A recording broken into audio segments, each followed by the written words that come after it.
I'm Ernie Bauer with the CSIS Southeast Asia program, and I'm here today with Vietnam's ambassador to the United States, Phung. Thank you for joining us, Ambassador. I'd like to ask you a couple questions about Vietnam and Vietnam's very strong leadership of ASEAN over the last year. You just chaired ASEAN, Vietnam chaired ASEAN, of course, in 2010, and Vietnam contributed just an enormous amount to the dynamism of ASEAN. Could you talk a little bit about what you thought were the key accomplishments of Vietnam's year of chairing, and what was Vietnam's strategy for leading ASEAN? This time, the second time that Vietnam chaired the ASEAN since we entered the association in 1995. It is not an easy job, I think, but thanks to the support from the ASEAN colleagues and from the dialogue partners, we have, I think, successfully acting as a chair of the ASEAN Association. It is an association, and our principle is based on the consensus idea and consensus agreement in any time and any issue or problem that we, the ASEAN countries, involved in discussion.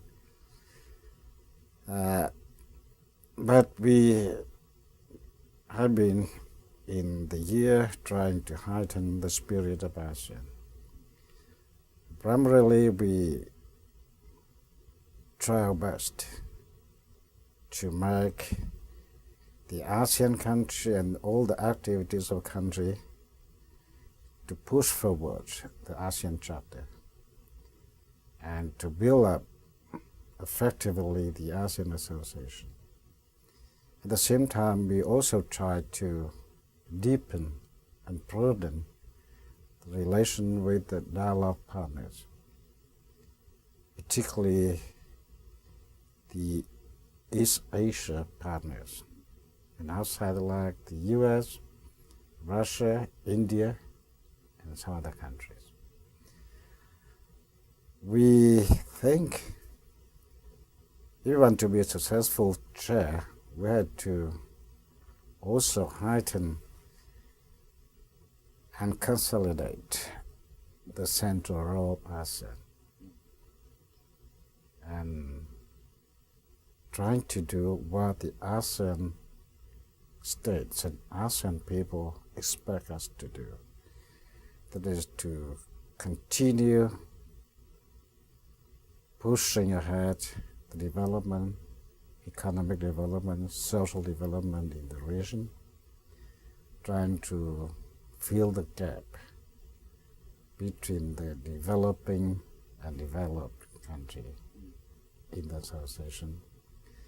We are also trying, and I think in this field is a very successful one, that is to strengthen the security and stability in the region, trying to work together with the dialogue partners. The ASEAN countries are trying to, let's say, make the people be secure in the region. And besides that, we concentrate on the rising issue like the maritime security, the conflicts or disputes in the region, how to solve it, how to tackle it in order to maintain the development and also maintain the security and stability in the region. What you certainly had a great advance this year, which was to many of us who have watched ASEAN develop, surprised that the ASEAN defense ministers could already get together and agree on a ASEAN defense ministers meeting +8. Why was that important to Vietnam? Is it a new security architecture that you're trying to build? You are right in saying that is a new security architecture for the region and in large for Asia and Pacific. As the situation developed so fast and sometimes unpredictable. And as the whole nation in South Asia and Asia and South Pacific are engaging themselves in the globalization and integration. So Vietnam think that the finance minister, economist are working together. Why not the defense minister? And with these people sitting together, discussing and reaching an agreement, or at least they discuss among themselves, it should be a great contribution to the situation in the region. Because of that, we proposed and agreed by the ASEAN states, and it's good that we can be in the first meeting of defense minister in Vietnam. And I think the defense minister of the country participating in the conference were happy with the result of the meeting. And as I mentioned that while all these countries, the ASEAN countries and plus 8 countries are working together for the security, for the economic development, for the veterans of education or labor forces, they all need to have the defense minister there to talk about what they should secure. The military people should secure the idea, the goal of the vision, and the participants of it. I was happy to see our Secretary of Defense, Secretary Gates, agreed to come very early, I think, and he was happy to come to Vietnam. Do you think that one of the outcomes of the ASEAN Defense Ministers meeting plus was that they would meet every 3 years? Is that often enough? I was surprised that it wasn't going to be an annual meeting. I was surprised to learn that the meeting will take place every 3 years. Right. I was not in the meeting. I was not in discussion of all these ministers. But I personally think that it should be, because we are going to have the annual summit, East Asia Summit. Yeah. We are going to have the annual summit with US, China, India, Japan, Korea. That's ASEAN plus 1. And ASEAN plus 3 with Korea, Japan, and China. So I think the defense minister also should have the annual meeting. It's better because there are a lot of things happening here and there in the region, in Asia, in Pacific. If something happened that we need the idea or discussion of the defense minister and have to wait for another 3 years, it's too long to wait. Right. It's better to have annual meeting. But I think the ministers there, they discussed and they came up to that kind of consensus that making it every 3 years a meeting. And I think in the process from now until 2014 or 13, there's something that require the meeting of the defense minister. I hope they will meet, not waiting for 3 years as they agreed.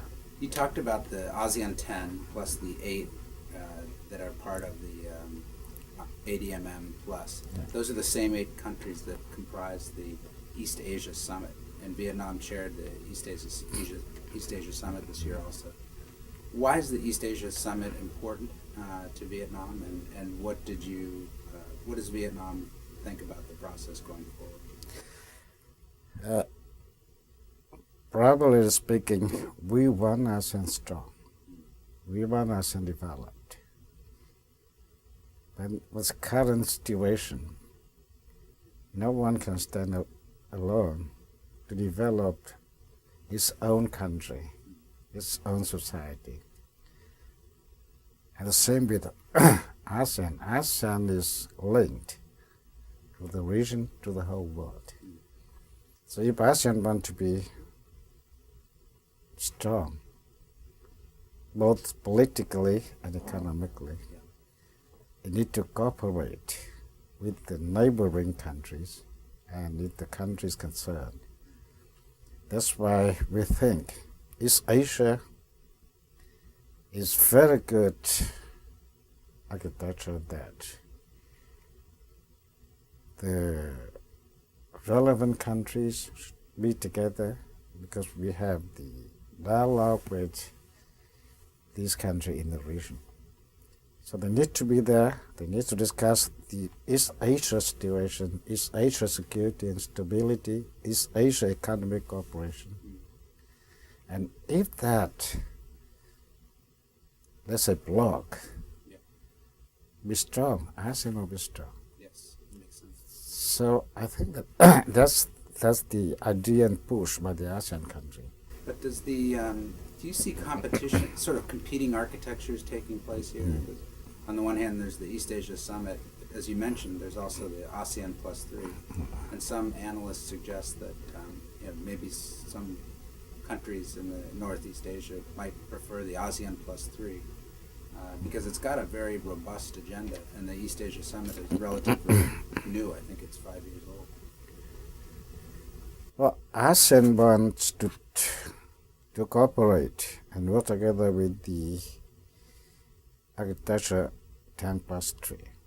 That's not enough for ASEAN. That's not enough.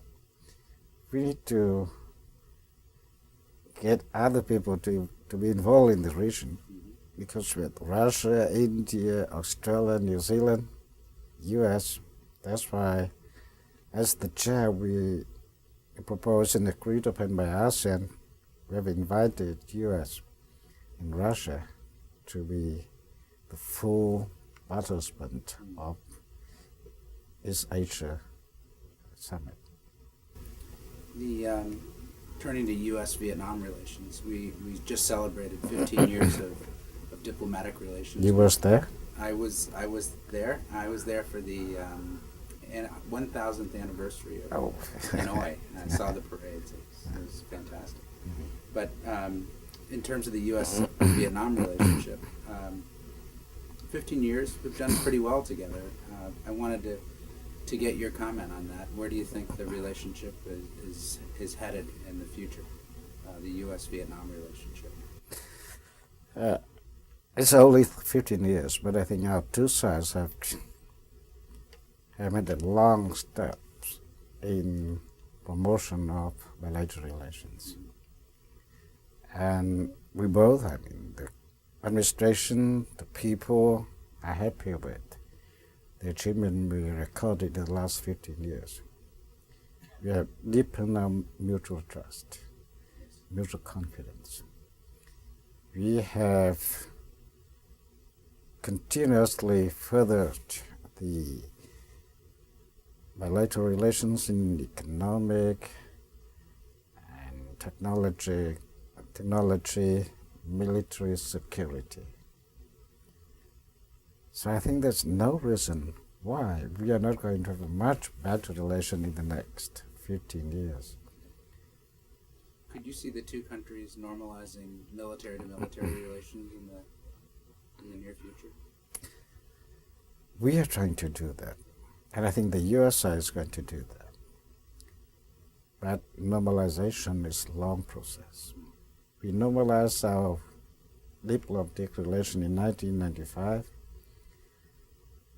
and we work hard and we can see where it is now and how it is now. Yes.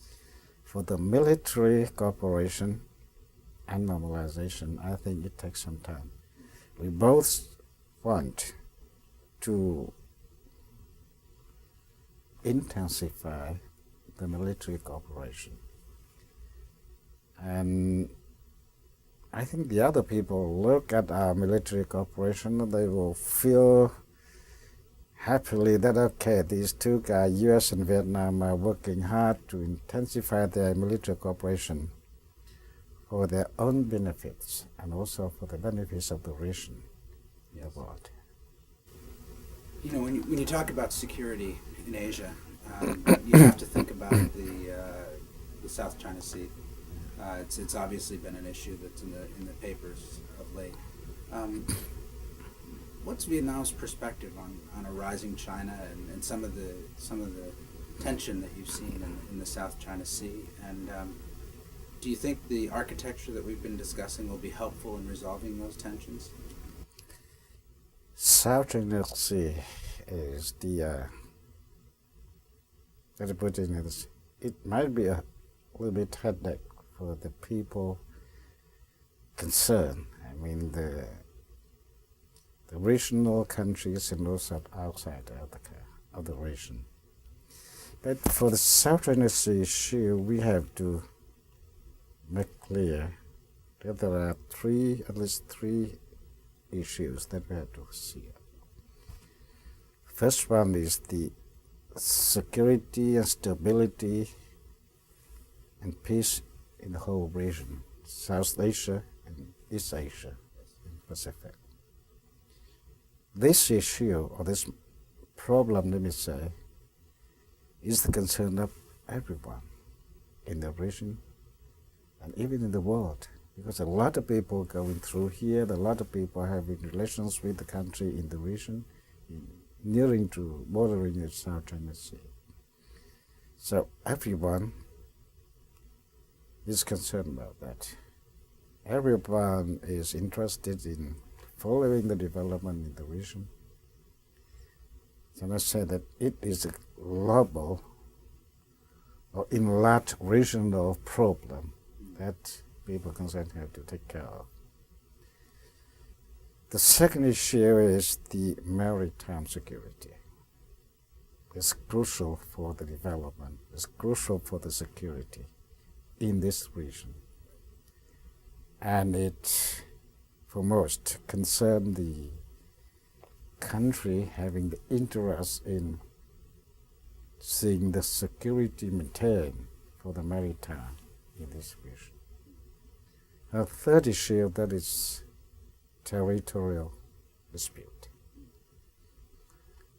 It is not relating to other countries, it's relating to the claimants of the region. This island, there's the water in this region. I think this kind of issue has to be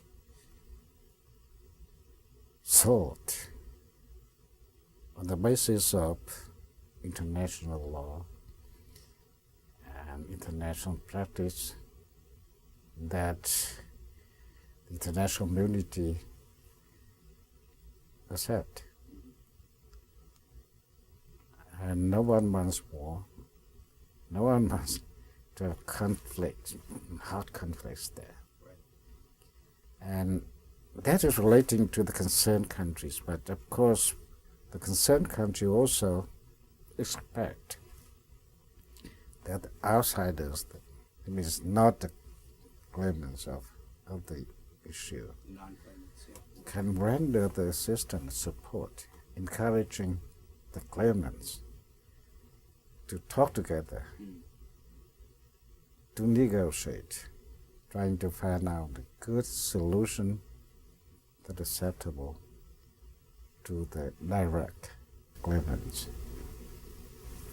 So I understand that ASEAN and China have agreed to meet in December, I think December 22 and 23 in China, to talk about sort of implementing regulations on the declaration of a code of conduct in the South China Sea. Is that your understanding, and do you think that China may be evolving its position on this issue? The code of conduct was first proposed by the ASEAN back to 2001. Okay. I was the one who worked on that. But because of the different reasons, because of the different idea from China and ASEAN, we downgraded it from COC to DOC. I see. But in the thinking of the ASEAN country, we always want to push the DOC to the stage where there are principle and regulation binding the ASEAN country and China, that is code of conduct. And I was pleased to hear that the ASEAN and China agree to start talking about that. Thus, they just come back to where we were in 2001. We discussed about COC, but finally we got the DOC. Now we got a DOC, we are going to talk about the COC. Hopefully, the ASEAN and China will reach near to the code of conduct. It will be not fast. It will take some time. You've already had 9 years at it, I guess. Yeah. You think it'll take some more time to come to agreement? Now, if we start talking about COC, I don't think it will take for 9 years, because from the proposal of COC and we get the DOC, it takes about 2 years, less than 2 years. So if the ASEAN country, I think, all want to have the principle, regulation provided and binding and directing all the activities of the countries in the region, relating to South China Sea, the islands, power. But if China show the same idea, I think we will not have to wait for 9 years. Great. Well, that would be a welcome development. Yeah. Hillary Clinton, our Secretary of State, has been in Vietnam twice this year, I believe. And at the ASEAN Regional Forum, she spoke out about these issues that you're talking about, and said that the Americans are interested in a resolution based on a multilateral approach, rule of international law. Were Secretary Clinton's comments helpful to ASEAN in that situation? What the Secretary commanded is in line with the ASEAN idea and ASEAN view that everything had to be settled reasonably in accordance with international law and practice. It, in one way or another, encourage the negotiation spirits in the region, and it, I think, more or less it helped. Well, last question, and I appreciate you taking the time. You've been ambassador here for, I guess, now almost 3 years. Over 3 years. Over 3 years. Yes. What major accomplishment would you like to see finished before you wrap up your term as ambassador in the United States, whenever that may be? To be more concrete, I've been here for 3 years and 10 days. Okay, not that you're counting. Yeah, because I arrived on the 6th of November. Oh, okay. Today is the 16th of November. It's exactly 3 years and 10 days. And I'm happy to see that, looking back at 3 years, I'm so pleased to see the development of bilateral relations. It's not much, but I have personally contributed a little bit there for the development. When I arrived, I promised to myself that I have to make U.S. the number one foreign investors in Vietnam. It was last year, 2009. This year, I'm not sure, but may not be the number one. And now U.S. ranking about 5th or 6th. In overall? Yeah, in overall. So I'm pretty sure that number one will come sometime, maybe after I leave. I don't know when I leave, because my government has informed me that it will take me back or still leave me here. Another thing I'm happy with, that is education. It's great. a lot of activities relating to educational cooperation between the two countries has taken place. Many colleges, universities of U.S. are going to Vietnam, thinking of ways to cooperate with university, colleges, cooperate with the government of Vietnam on education. And it's good. And when I arrived, it was only 6,000 Vietnamese students.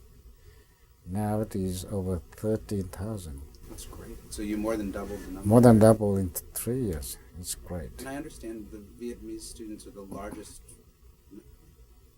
of ASEAN countries. Vietnam has the largest student population in the United States. Yeah, I think it is. But it is only over 1/10 of Chinese students community. Chinese about 127,000. Wow. That's the biggest. And another thing I also have to say that Vietnam and US are trying to join together in economic development. APEC, which you are going to host next year in Hawaii. The TPP, that we both are negotiating with the other 8 countries, no 7 countries, including Malaysia. And my president declared the 12th that in Japan that Vietnam will be official member of TPP. What I want to see when I finish my term is that economic, military, security, education cooperation continue to be promoted. It might be faster if we don't have the differences. We have some number of things that differ from each other. That's why I hope that if the time to come whether I'm still here or I've been living, we try to tackle and solve the differences that exist in between our relations. But we had to be practical that some of the differences takes time to be solved. But the more we solve, the better for the relations. Ambassador, thank you so much for coming today. It's a great goal, and I think all of us hope we can help you and help our government achieve those goals. Thank you very much for joining me. Thank you very much. Thanks, CSIS. Thank you.